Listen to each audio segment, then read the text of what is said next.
Sister and brothers, ہمارے دین اسلام کی پیاری تعلیمات بھی یہی ہیں کہ اپنے رشتہ داروں کی پہچان رکھی جائے۔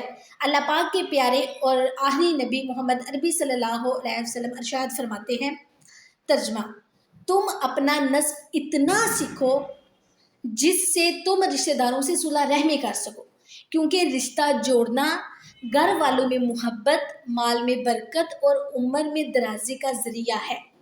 یعنی اپنے رشتہ داروں کی پہچان رکھو تاکہ تمہارے لیے صلح رحمی کرنا ممکن ہو۔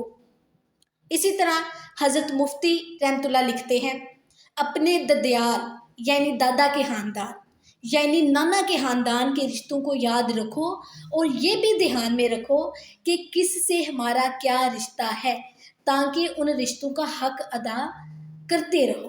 اگر تمہیں رشتہ داروں کی خبر ہی نہیں ہوگی تو ان سے تم سلوک کیسے کرو گے؟ اسی طرح صلح رحم کے معنی رشتے کو جوڑنا ہے، یعنی رشتے والوں کے ساتھ نیکی اور سلوک کرنا۔ ساری امت کا اس پر اتفاق ہے کہ صلح رحم واجب ہے، جبکہ رشتہ توڑنا حرام ہے۔ صلح رحم کی مختلف صورتیں ہیں کہ اپنے رشتہ داروں کو تحفہ دینا، اور اگر ان کو ہماری کسی بات سے تکلیف ہوئی ہے تو ان سے معافی مانگنا، ان کی مدد کرنا، انہیں سلام کرنا، ان کی ملاقات کو جانا، ان کے پاس اٹھنا بیٹھنا، ان سے بات چیت کرنا، ان کے ساتھ مہربانی سے پیش آنا، اسے کہتے ہیں صلح رحمی۔ رشتہ داروں کے ساتھ اچھا سلوک اس کا نام نہیں ہے کہ وہ سلوک کرے تو تم بھی کرو، وہ سلوک نہ کرے تو تم بھی نہ کرو۔ یہ چیز تو حقیقتاً میں مکافاتے یعنی ادلا بدلا کرنا ہے کہ اس نے تمہارے پاس کچھ بھیجا تو تم نے بھی اس کے پاس بھیج دیا، وہ تمہارے پاس آیا تو تم بھی اس کے پاس چلے گئے۔